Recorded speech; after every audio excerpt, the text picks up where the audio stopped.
बिस्मिल्लाहिर्रहमानिर्रहीम, अस्सलाम वालेकुम। मैं हूं मखदूम शाहबुद्दीन। 26 दिसंबर 2025 जुमातुल मुबारक का बाबरकत दिन। नाज़रीन इकराम, पाकिस्तान की जो इंटरनल पॉलिटिक्स है उससे कोई कितना ही मायूस क्यों ना हो जाए, लेकिन कुछ मामलात ऐसे होते हैं जिन पर खामोश नहीं रहा जा सकता। और अब इस वक्त पाकिस्तान तहरीक इंसाफ और पाकिस्तान की मुक़्तदरा के दरमियान जिस कदर दूरियां आ चुकी हैं, जिस कदर पॉइंट ऑफ नो रिटर्न से आगे निकल चुके हैं, अब कुछ बातें हैं जो करना बहुत ज़्यादा अहम है। सबसे पहले तो एक बड़ी डेवलपमेंट हुई है। इस्लामाबाद ने एक इंतहाई कदम उठाया है फील्ड मार्शल को कत्ल की धमकी के हवाले से। और इस तनाजुर में, इस एक खबर के तनाजुर में कुछ बातें हैं जो करना बहुत ज़रूरी है। और इस पूरे सिनेरियो में दो तीन चीज़ें हैं जिन्हें तमाम तर पाकिस्तानियों को समझना होगा। मैं सारी डिटेल्स आपके सामने रखता हूं और मेरी आपसे दरख्वास्त होगी कि अगर आप एग्री करते हैं या डिसएग्री करते हैं, दोनों सूरतों में आपने अपनी राय का इजहार जो है वो कमेंट सेक्शन में ज़रूर करना है। क्योंकि मैं डे वन से, देखिए, हर बंदे की अपनी आइडियोलॉजी होती है, हर बंदे का अपना मौक़िफ़ होता है। मेरा डे वन से मौक़िफ़ ये रहा है कि चीज़ों को अफ़हाम तफ़हीम से हल किया जाए, मामलात को कभी भी पॉइंट ऑफ नो रिटर्न तक ना ले जाया जाए। और चीज़ें जो हैं, देखिए, एक वापसी का रास्ता जो होता है ना गुफ्तगू का, वो हमेशा खुला रखना चाहिए। पॉलिटिक्स जो है वो यही है। अब अच्छी बात यह है, positive development in the past few hours ये हुई है कि जुनेद अकबर और सुहेल आफरीदी जो हैं, जो कि इस वक्त रूए रवां हैं पाकिस्तान तहरीक इंसाफ की स्ट्रीट मूवमेंट के भी, जो कि होनी है, पाकिस्तान तहरीक इंसाफ ने कहा है, तो उन्होंने भी इस सब के अंदर इसी तर्ज पर स्टेटमेंट्स दिए। और जाहिर बात है कि ताली दोनों हाथों से बजती है, दूसरी साइड को भी रेसिप्रोकेट करना होगा। एक तो प्राइम मिनिस्टर ने जो मुज़ाकरात की दावत दी उसका पीटीआई जवाब नहीं दे रही, तहरीक तहफ़्फ़ुज़ आईन पाकिस्तान दे रही है। लेकिन आपको भी ये मालूम है और मुझे भी ये मालूम है कि असल स्टेक होल्डर जो है वो पाकिस्तान तहरीक इंसाफ और पाकिस्तान की इस्टेब्लिशमेंट है। इसके दरमियान में जो मौजूदा हुकूमत है, नून लीग है, पीपल्स पार्टी है, वो इस जंग में दर हकीकत इर्रेलेवेंट है। इसे जंग भी नहीं कहना चाहिए, that is a very harsh word. इस तनाज़े में या इस डिसएग्रीमेंट में इन दो स्टेक होल्डर्स के दरमियान वो बेसिकली इर्रेलेवेंट है। इन वन वे और another they might be a beneficiary of it. इसका फ़ायदा उन्हें हो रहा होगा डायरेक्टली इनडायरेक्टली, लेकिन वो इसमें स्टेक होल्डर नहीं है। अल्टीमेटली जो बात है वो स्टेक होल्डर्स के दरमियान ही होती है। अब जो लेटेस्ट हैपनिंग है नाज़रीन इकराम, जिससे स्पॉयलर्स जो हैं, जो मामलात को ख़राब कर सकते हैं और जो चाहते हैं कि मामलात ख़राब हो, उन्हें बेसिकली ऐसी डेवलपमेंट से फ़ायदा होता है। पीटीआई यूके का अकाउंट है जी, और उसने एक प्रोटेस्ट की वीडियो शेयर कर दी। और वो प्रोटेस्ट जो है वो बरतानिया के अंदर ही हो रहा था। उसमें एक खातून है, उसने कहा कि भाई एक इससे पहले था जो जहाज के अंदर मारा गया, और अभी वाला जो है उसे कोई उसकी गाड़ी के अंदर मार देगा। और ये वो बेसिकली खातून जो है वो ये बात कर रही थी। ये खातून कौन है, आई हैव नो आइडिया। ये वीडियो पीटीआई यूके के ऑफिशियल अकाउंट से शेयर हो गई। अब बरतानिया के अंदर ये बात हो रही थी, तो बरतानिया में कवानीन बहुत सख्त हैं। ये बेसिकली इंसाइटमेंट टू वायलेंस के साथ साथ इसके ऊपर जो दफ़ा पाकिस्तान की हुकूमत लगवाना चाह रही है वो ये है कि ये टेररिज्म को ग्लोरीफाई कर रहे हैं कि भाई कोई मार देगा तो वो बड़ा काम करेगा, और ज़िया-उल हक के साथ तशबीह दी। अब खबर ये है, पहले आप खबर ले लें फिर हम इस पर बात करते हैं, और कुछ बातें बड़ी ज़रूरी हैं करना इस मौके पर। हुकूमत पाकिस्तान की जानिब से बरतानवी हुकूमत को बाज़ाब्ता तौर पर ऑफिशियली ख़त लिखकर मुतालबा किया गया है कि पीटीआई के सोशल मीडिया अकाउंट्स पर ऐसी वीडियो ज़ेर गर्दिश हैं जिनमें army chief field marshal Asim Munir को कत्ल करने की धमकियां दी जा रही हैं। बरतानिया ऐसे तमाम अकाउंट्स के खिलाफ कार्रवाई करे जो पाकिस्तान में दहशतगर्दी, तशद्दुद और अदम इस्तेहकाम पैदा करने की कोशिश कर रहे हैं। हुकूमत पाकिस्तान ने बरतानवी हुकूमत से मनफी सरगर्मियों में मुलविस अफराद के खिलाफ कार्रवाई के लिए होम ऑफिस को खत लिख दिया है।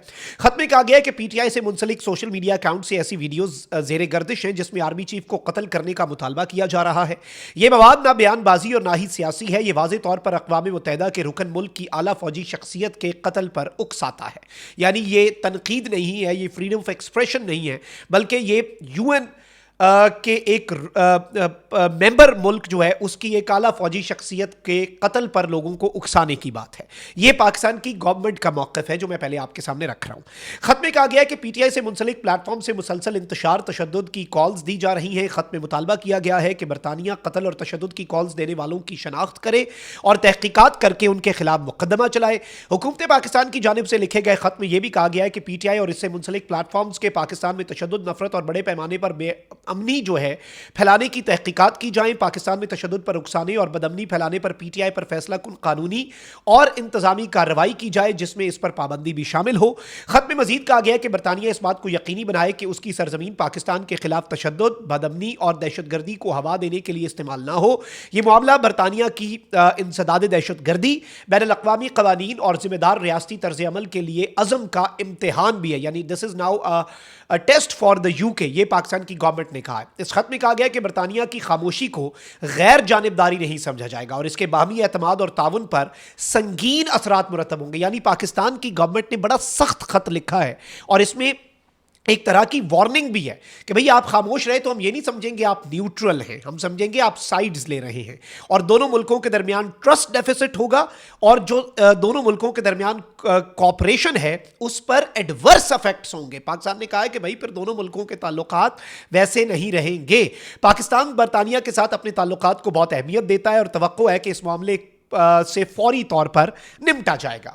अब नाज़रीन इकराम, ये जो स्टेटमेंट्स हैं, बल्कि बहुत से लोग ऐसे हैं जो कि इस तरह की स्टेटमेंट्स या फिर इवन मामलात को हवा देने की कोशिश करते हैं। A majority of those people जो कि डायरेक्टली इस पूरे पाकिस्तान तरीके इंसाफ के खिलाफ क्रैकडाउन के अफेक्टीज अब नहीं रहे, वो क्योंकि बाहर बैठे वो अपनी तर्ज पर चीज़ों को लेकर चल रहे हैं। जो मुल्क के अंदर मौजूद दस्तयाब लीडरशिप है जो कि फील्ड में मौजूद है वो चीज़ों को और तरीके से अगर लेकर चलना चाहते हैं। इवन नाउ जुनेद अकबर और सुहेल अफरीदी ने बड़ी रीजनेबल बातें की हैं। आई थिंक कि देखें, ताली तो वैसे ही दोनों हाथों से बजती है, इसमें तो कोई दूसरी राय नहीं है और हमें इस चीज़ को समझना होगा कि एक एक कदम मुल्क की खातिर दोनों साइड्स को, इवन एस्टैब्लिशमेंट, इवन पाकिस्तान तरीके इंसाफ, पीछे हटना होगा। पोलराइजेशन बढ़ती जा रही है, चीजें जो हैं वो बहुत आगे से आगे बढ़ती जा रही हैं और इस सब के अंदर इस तरह की स्टेटमेंट्स जो कि कोई भी उठकर दे देता है बैठकर, इनकी स्क्रूटनी, इनके ऊपर जो एक चेक एंड बैलेंस है कि इस तरह की वीडियोस, इस तरह की स्टेटमेंट्स जो हैं वो कम से कम ऑफिशियल अकाउंट्स जो हैं उनसे शेयर ना की जाएं, because this will fuel the fire. और ये जो लोग हैं ये स्पॉयलर्स को मौका देते हैं। बीच में एक स्पॉयलर्स का भी पूरा ग्रुप है ना जो नहीं चाहता कि दोनों साइड्स की आपस में बात हो। वो क्यों नहीं चाहता? क्योंकि वो इन दोनों साइड्स की लड़ाई का बेनिफिशियरी है। ये दोनों साइड्स लड़ेंगी तो बहुत से लोग जो हैं उनके घरों के चूल्हे जलेंगे, उनके पेट भरेंगे, उनकी तिजोरियां भरेंगी और वो इसके अंदर फायदा हासिल करेंगे। तो वो भाई क्यों चाहेंगे कि दोनों साइड्स बैठें या दोनों साइड्स के दरमियान जो कंफ्यूजन्स हैं या जो भी गिले शिकवे हैं वो दूर हो। वो तो यही चाहेंगे कि दोनों साइड्स के दरमियान चीजें पॉइंट ऑफ नो रिटर्न से आगे ही रहे, इनका कोई वापसी का रास्ता दोनों साइड्स के दरमियान ना हो।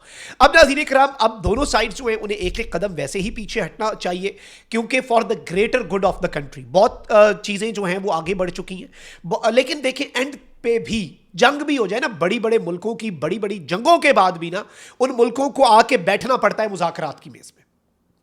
बड़ी जंगों के बाद एटम बम चला दिया, उसके बाद भी एंड पे बैठना तो पड़ना है। तो बैठ के जो बात हो सकती है ना वो और तरीके से नहीं हल हो सकती।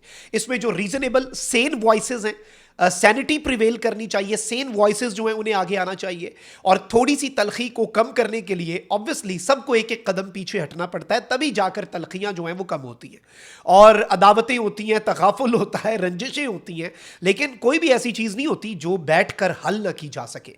अभी भी आई थिंक बैठ कर हल करने की बहुत ज़रूरत है और ये जो एक आज का ख़त है पाकिस्तान की गवर्नमेंट की तरफ से, आई थिंक इसमें टोन बहुत पाकिस्तान ने एक डिसाइसिव टोन रखी है और ये भी एक अहम तरीन चीज़ है नाज़रीन इकराम जो कि हमारे जहन में थी। कमेंट सेक्शन में राय का इजहार जरूर करें। अपना बहुत ख्याल रखें। अल्लाह निगहबान। पाकिस्तान जिंदाबाद।